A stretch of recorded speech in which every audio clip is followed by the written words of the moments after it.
Honest Review talks about the movie adaptations. In September, me and Honest Review talked about the movie adaptations of Sonic and Mario, discussing our thoughts about why one succeeded where the other failed. Shortly after recording the voiceover for that video, we started talking about other video games that would make interesting movies, if done correctly. As we all know, most video games to films are like Master Belch from Earthbound. A big pile of vomit! In this video, we'll be counting down the top 10 video games that should be movies. On top of that, we'll also be discussing who we think should direct these adaptations. So join us for Old School Tetrahedron, a top 10 video! Yay! We haven't done one of these since top 10 hardest games we've ever played back in November 2015? 5 years ago. What? No. I'll tell you what it's gonna be. One nostalgic trip. You may be asking, why Croc? The answer, no reason. This is just for a laugh. Anyway, this film will tell the story of a little baby crocodile who is found by a bunch of Gobbos. They take him in and raise him as one of their own, a bit like Tarzan the Monkey Man.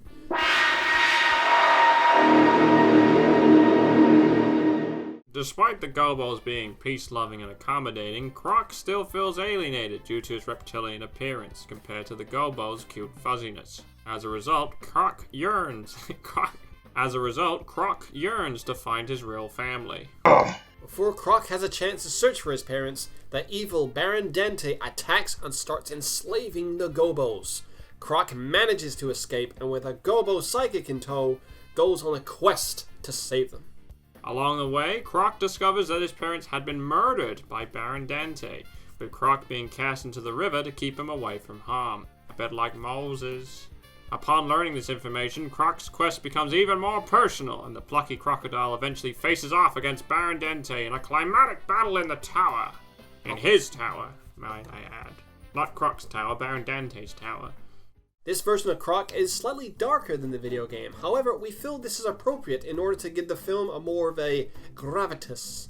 Ideally, the film will be a stop-motion animation and will be helmed by visionary filmmaker Tim Burton, due to his many previous films dealing with the theme of annihilation. Alienation, my bad. Or he could just produce it and Henry Selick could direct instead of The Nightmare Before Christmas fame. Anyway, the music, of course, will be handled by Danny Elfman, as to be honest, the game music already sounds quite Elfman-y. I mean, just listen to it. Here's a bit from Beetlejuice.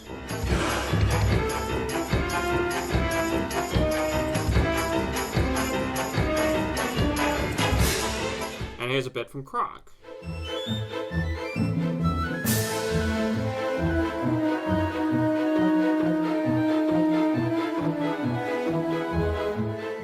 I mean, they're not identical, but, you know, Danny Elfman could turn it down. In fact, Danny Elfman could also voice the crocodile in the musical numbers where Croc's trying to find his family. No, there's no musical numbers. That's a terrible idea.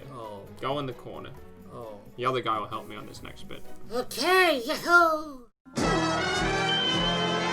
Bomberman is an iconic video game character who is known for one thing: blowing shit up. With that in mind, there is one filmmaker who seems appropriate to handle such property. The king of explosions himself, Michael Bay! No! What? He hasn't made a decent film since, what? Armageddon? Well, the first Transformers is okay. I mean, yeah, that's what true. about Bad Boys? Actually, I think that was the first film. Actually, I think Bad Boys was the first film he ever did. Doesn't matter. That means your statement is useless. Anyway, a Bomberman film wouldn't use colorful Japanese designs, but rather the dark, gritty look featured in Bomberman X-Zero. No! The film would be set in a dystopian future where androids called Bombermen are created for the sole purpose of engaging in Bomberman tournaments. No! The tournaments involve the Bombermen navigating mazes while attempting to blow up their opponents. Spectators watch and put bids on who they think will win. A bit like horse racing, but you know, without the horses or the racing. No! Okay, you know what? I've had enough of you. Honest Review, come back. I'm sorry for putting you in the corner. A corner of shame. One of the Bombermen survives many tournaments and begins to question his existence and looks to break free from this grim and repetitive lifestyle. So one day he does just that, fleeing from the facility to a life beyond. I also like the idea that the spectators watch the matches through monitors, which display the Bomberman as the colourful Japanese version. A nice little... Nuts, no, I mean, say no more. Ideally, Bomberman X-Zero would feature minimal dialogue and be beautifully shot, featuring intense action sequences and a subtle commentary on what it means to be human. And who better to direct the film than Denis Villeneuve of the Blade Runner 2049 fame.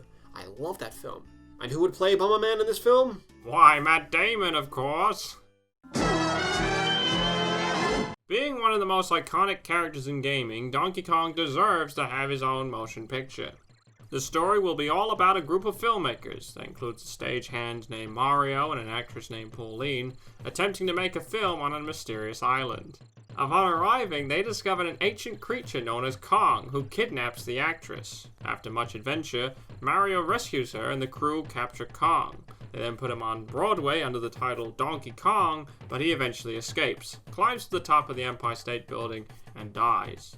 This movie is the perfect vehicle for Peter Jackson of Lord of the Rings fame, with motion capture by Andy Serkis. I mean, it's not like this movie's been done before. Intelligent Qube, or Kurushi, as it's known in Europe, is a puzzle game released for the PlayStation in 1997. The game sees the player control a character who must successfully destroy all the cubes, including the green ones, and make their way across to the other side, without being crushed. Except they can't destroy the black ones. Of course. The black ones makes you lose platform space. So you're probably thinking, how can a simplistic puzzle game be turned into a feature film? Well, first of all, you need a good actor who can sustain the bulk of a movie without any help from the co-stars. And second, you need a director who would treat the source material with respect and care. As a result, the film would star Keanu Reeves. Keanu Reeves? Yeah. Keanu Reeves? He looks like a Kurushi Intelligent Qube guy. I don't know. I think the film should star Tom Hanks because, you know, he's proven in films like Castaway that you can keep your audiences invested and he doesn't need anyone else around him. Oh, well, he did have the ball, Wilson. Oh, yes, he did have Wilson. The film would see Abel, who is an everyday garbage collector with family and financial issues, getting abducted by a strange floating cube. He then enters a strange void where he must use his intelligence to destroy the other cubes and stay alive. In doing so, he begins to reflect on his life and starts to problem-solve ways to sort his life back in the real world. So which director would have the ability to bring a level of intelligence and seriousness to the material? Why, that would be Christopher Nolan, of course. To be honest, I reckon Nolan's dreams probably look like Kurushi levels. Michael Caine would also feature as Tom Hanks' cranky boss. Or he And he'll be like, "What are you doing? What are you doing? Get rid of that rubbish. Get the rubbish. Get rid of rubbish." Get the rubbish. One of the most tense and downright frustrating games on the Nintendo 64. Oh, tell me about it. Mario 64 can be so hard. Back in the corner. I'm not talking about Mario 64. Yeah, did you say Mario 64? I've lost my trail of thought. You're talking about Blast Corps. Yes. Blast Corps is an action game from Rare with a premise perfect for an action-packed summer blockbuster. So let me just read the synopsis on the back of the box. Give me a second. Get back. Just getting the box. Okay, so he's just gonna get the box. I can't leave you in silence, so I'm gonna talk to you about Bomberman Hero was actually a decent game, but I think the problem with Bomberman Hero was, I don't know, when he walked on the platforms, he felt a bit like his legs were on soap. I don't know if anyone else got that, but when you move him in the game, it felt like his feet was on soap. And I misplaced the box. What? I misplaced the box. I can't find it. You can't find the box. Okay. No. Let me try and remember from memory. I think the synopsis read something like this. I think it was like, when two defective nuclear missiles being transported begin to leak, the carrier vehicle is automatically set on a direct course to the detonation site. But there is one problem. The course takes the carrier through many built-up areas, and a single jolt could be enough to detonate the missiles and trigger a nuclear winter. I think it went something like that. And you remembered that? With a premise like that, cue lots of speed-style tension, vehicle action, and buildings being destroyed. People evacuating and a load of useless government officials trying to maintain the situation. The setup reminds me of the action thriller Unstoppable, directed by Tony Scott. And while he would have been ideal, he passed away in 2012. As such, we would bring in his brother, Ridley Scott, to take on directorial duties. Scott has proven with films like The Martian and Black Hawk Down that he can handle the action and the frantic drama in equal spades. Also, Blast Corps is a British-made game, and it would be good to have a British director helm the film. Wait, Ridley Scott was British? Yes. I thought he was American. No, he was known for the Hovis advert, when the kid on the bike.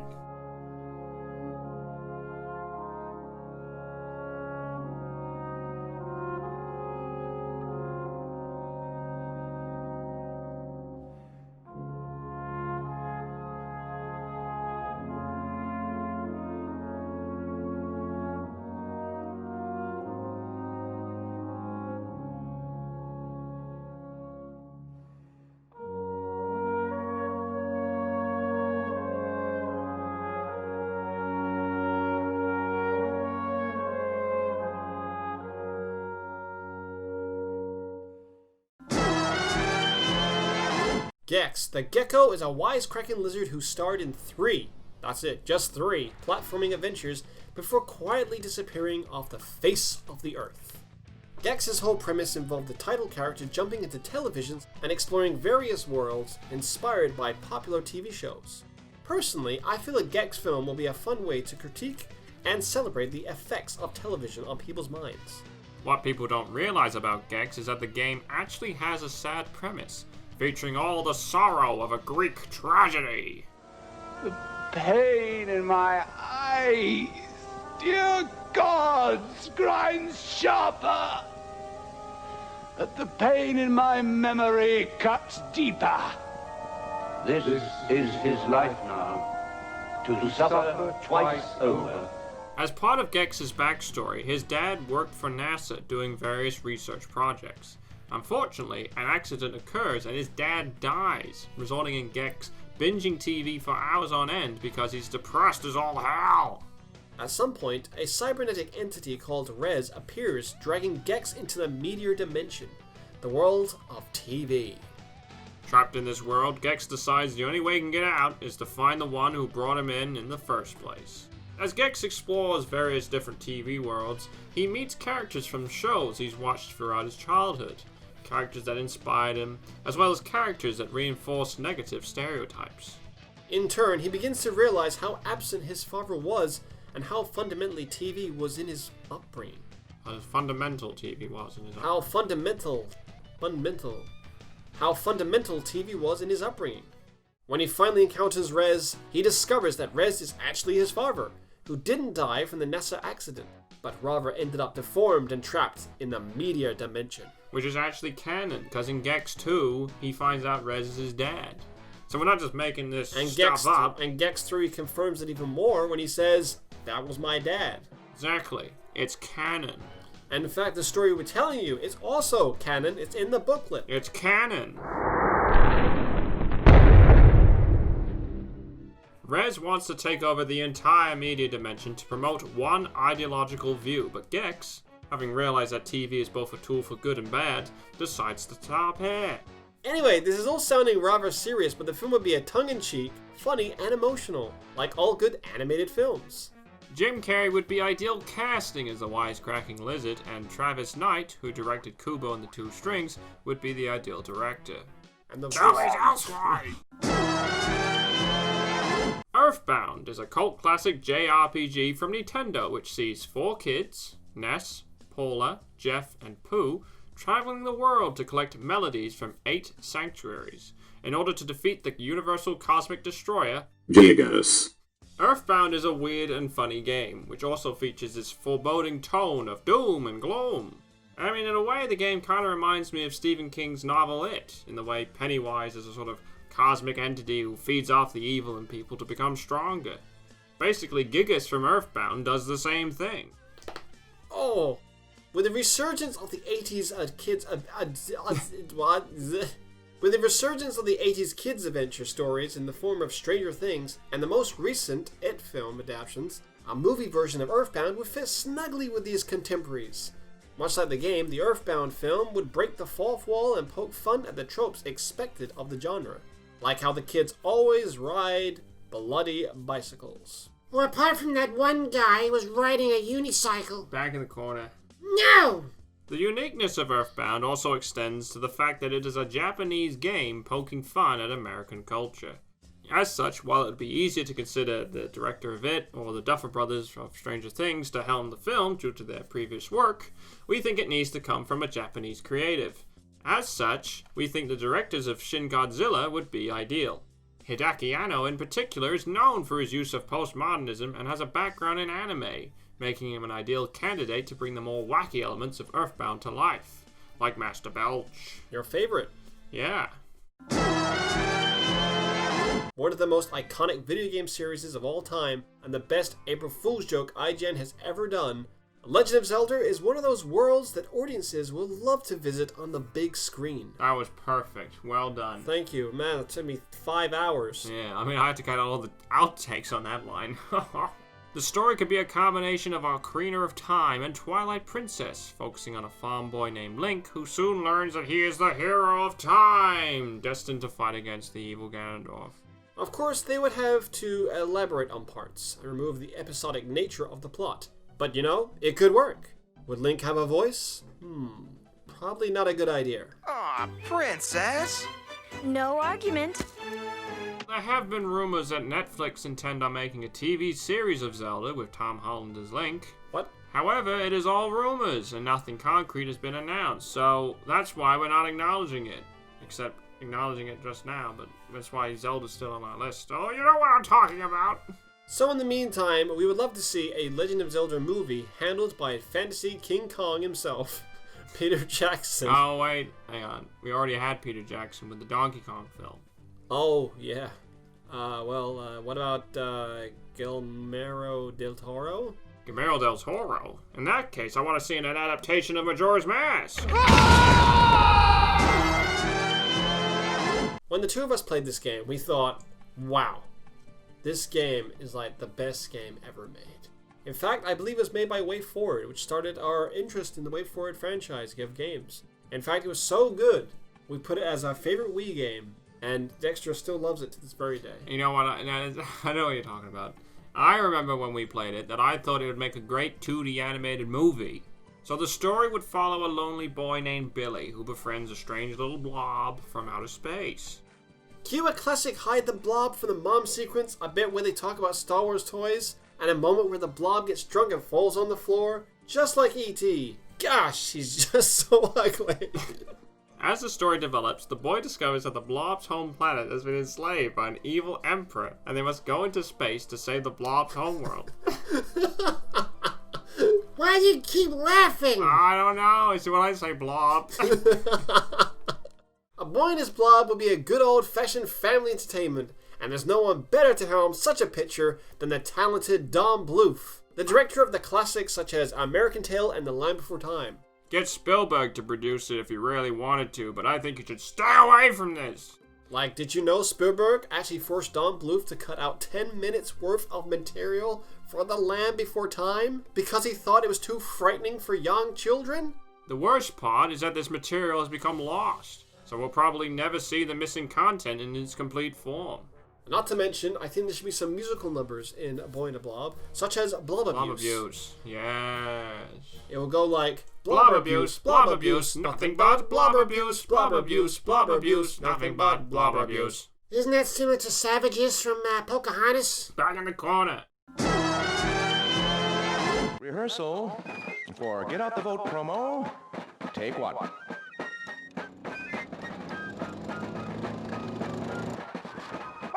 Hi, America. Hi, boys and girls. It's me, Tiny Tank. Were you expecting anything else? If you've watched our previous videos, you know, the archive ones, you'll be aware that we love Tiny Tank. Okay, so the gameplay isn't amazing, but we love the character and we love the story. Tiny Tank is set in the future where machines have taken over the world, with humanity forced to hide underground and basically stay indoors because they can't go out. It's up to Tiny Tank, a cute killing machine, to save the day and destroy the robot leader, Mutank. Mutank actually runs a radio talk show where he accepts calls from other listeners and promotes robot propaganda. That's why I think Kesley Grammer should voice him, because he also played the radio psychiatrist Fraser Crane. Nice little... That's not what I mean, say no more. Anyway, the plot of Tiny Tank would need to be reworked to ensure that each of the set pieces follow along from each other. So, maybe he needs to get the coordinates to Mutank's HQ, but they are encrypted, so he needs to find a hacker to decrypt them, things like that. Along the way, we could have flashbacks to Tiny Tank in the past, featuring behind-the-scenes snippets of him recording promos, pushing the machines replacing humans in War Agenda. You'll sort of be like, Larry Sanders-esque, with lots of snappy dialogue and witty one-liners. Tiny Tank would be a fun family action movie, full of plenty of laughs, but also featuring a sharp commentary on war and the cost of life. But who should direct it? Well, we can't think of anyone better than Brad Bird. He's proven with films like The Iron Giant and The Incredibles or Ratatouille that you can create great family films that don't talk down to kids. And that's what Tiny Tank needs. We miss you, Tiny Tank. We miss you, Tiny Tank. We miss you, Tiny Tank. We miss you, Tiny Tank. We miss you, Tiny Tank. We miss you, Tiny Tank. Hi everyone, thanks for watching. Hopefully you enjoyed this video. If you did, give us a like. If you didn't, give us a dislike. What video games would you like to see turned into movies? Let us know in the comments below. In the meantime, the voting for the next Complete History series is over, and here are the results. The first video coming out in January will be the complete history of Sucker Punch, followed by F-Zero in March, Jak and Daxter in May, and Metal Gear Solid in July. Many thanks to all those who voted. I hope you look forward to our next month's video where we'll be talking about our fondest Christmas gaming memories. Bye. Bye. I'm gonna talk about the Bobby and the Magic Genie game. I'm gonna talk about the time I became a furry.